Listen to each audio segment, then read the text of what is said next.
Hello guys, welcome to Study Curiosity.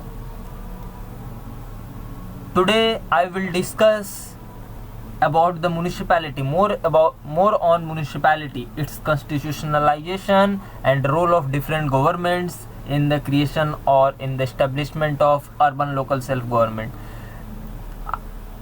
This is the second lecture in the series of municipality. In the first lecture I have discussed the basic facts of urban local self-government and when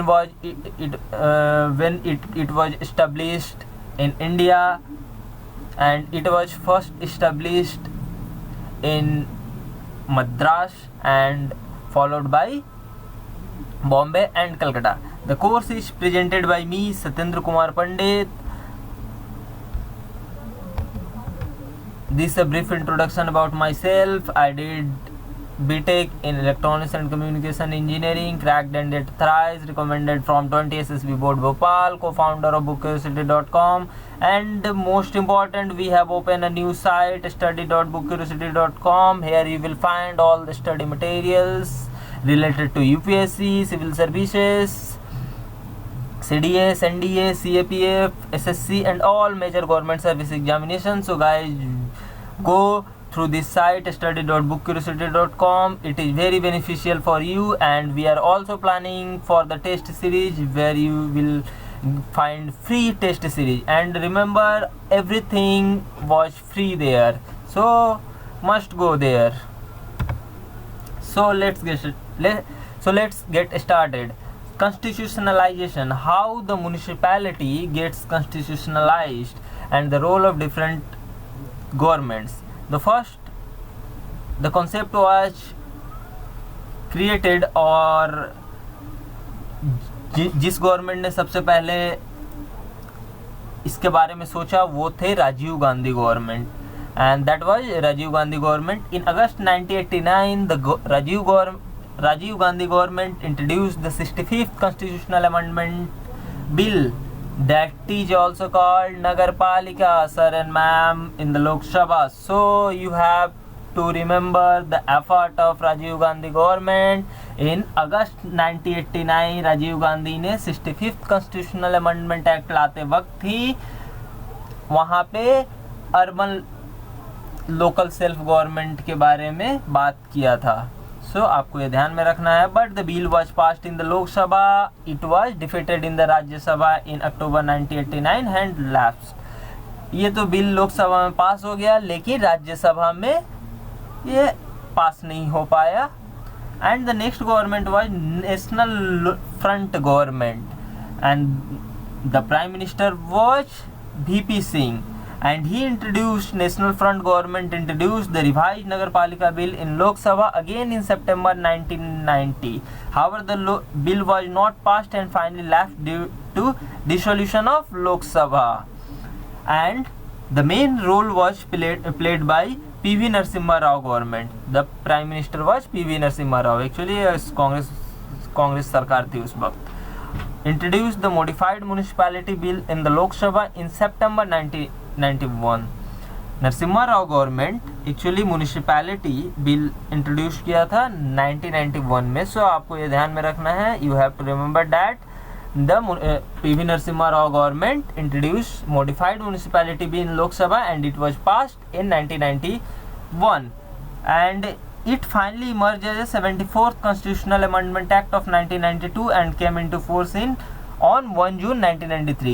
So आपको ये ध्यान में रखना, very important topic of UPSC, 74th Constitutional Amendment Act of 1992. यहाँ से तो आपको एक क्वेश्चन जरूर मिलेगा, और SSC, CHSL, MTS और कोई भी ऐसे गवर्नमेंट सर्विस एग्जामिनेशन नहीं है जहाँ पे 74th और 73 जो पंचायत राज से रिलेटेड है से क्वेश्चन नहीं आते हैं. तो ये आपको ध्यान में रखना है, काफ़ी इम्पोर्टेंट है. सो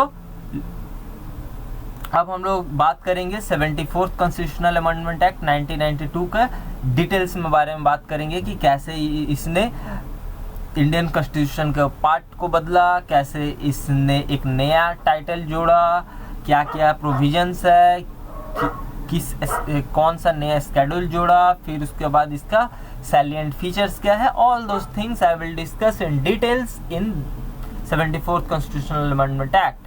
So 74th Constitutional Amendment Act 1992 added a new part 11A to the Constitution of India. आपको बहुत ध्यान में रखना है कि पार्ट 9A किसके बारे में डील करता है, ये डील करता है म्यूनिसिपैलिटी से, and it consists of provisions from article 243P to 243ZG. ये बहुत ज़्यादा इंपॉर्टेंट नहीं है, बट रफ आइडिया आपको ध्यान में रखना है कि कौन सा आर्टिकल, ये कि कौन कौन से आर्टिकल्स ये ध्यान में रखे ये कंसिस्ट करता और क्या क्या है. The act also added a new 12th schedule to the constitution of India. और ये जो एक्ट था 74th constitutional amendment act, part 9A constitution में जोड़ा और 12th स्केड्यूल भी एक नया स्केड्यूल इसने जोड़ा था. This schedule contain 18 functional unit of municipality. जो 12th स्केड्यूल था उसके अंदर टोटल 18 फंक्शनल आइटम था जो डील करता था म्यूनिसिपैलिटी से, and it deals with the article 243W. सो ये आपको बहुत ध्यान में रखना है कि जो 12th स्केड्यूल था उसके अंदर कितने फंक्शनल आइटम थे, टोटल 18 थे, और वो डील करते हैं with article 243W. This act AIIMS at revitalizing and strengthening the urban local government so that the function effectively as a unit of local government. So ये एक्ट का main उद्देश्य क्या था कि अर्बन लोकल गवर्नमेंट को ये revitalise करे और स्ट्रेंथिंग करे, मतलब उसे मजबूत बनाए. So what are the salient features of the act. So ये आपको बहुत ध्यान में रखना है कि क्या सैलिएंट फीचर ऑफ एक्ट था. There are 3 type of municipalities. ये एक्ट बोलता है क्या कि 3 तरह की म्यूनिसिपैलिटी होगी. The act provide for the constitution of the following 3 types of municipality. पहला क्या था, Nagar panchayat for the transitional area. What do mean by transitional area? It is an area in transition from a rural area to urban areas. ये नगर पंचायत कहाँ पे होगी? एक transitional area. Transitional area क्या होता है कि जो मेरा रूरल एरिया है वहाँ से यदि हम थोड़े दूर पे जाए तो हमें अर्बन एरियाज मिल जाए, मतलब एक रूरल एरिया का ट्रांजिशन होता है इन अर्बन एरियाज. सो ऐसे जगहों पे ट्रांजिशनल एरिया में नगर पंचायत होगा. And for smaller urban areas के लिए म्यूनिसिपल काउंसिल होगा. And for the larger urban areas के लिए म्यूनिसिपल कॉर्पोरेशन होगा. जैसे कोलकाता में म्यूनिसिपल कॉर्पोरेशन है, मुंबई में म्यूनिसिपल कॉर्पोरेशन है, जितने भी मेट्रो सिटीज है वहाँ पे म्यूनिसिपल कॉर्पोरेशन है. लेकिन जो स्मॉल अर्बन एरियाज है वहाँ पे म्यूनिसिपल काउंसिल है और ट्रांजिशनल एरिया में नगर पंचायत है. तो जहाँ भी आप देखें कि नगर पंचायत ये है तो आप समझ जाइए कि ये ट्रांजिशनल एरिया है. सो कंपोजिशन क्या था, जो म्यूनिसिपैलिटी होगी उसकी कॉम्पोजिशन क्या होगी? All the members of municipality shall be elected directly by the people of the municipal area. जितने भी मेंबर होंगे वो डायरेक्टली इलेक्ट होंगे by the people of municipal areas. For this purpose each municipal area shall be divided into the territorial constituency known as wards. जो municipal area है वो क्या था, टेरिटोरियल कॉन्स्टिट्यूशंसी में डिवाइड थी जिसे वार्ड कहा जाता है. द स्टेट लेजिस्लेचर में provide the manner of election for the chairperson of municipality. So ये बेसिक कॉम्पोजिशन है. यहाँ पे सिर्फ आपको याद रखना है कि जो मेंबर ऑफ म्यूनिसिपैलिटी होते हैं वो directly elected by the peoples of municipal area होते हैं, और वार्ड क्या है ये सारी चीज़ें आपको ध्यान में रखनी है.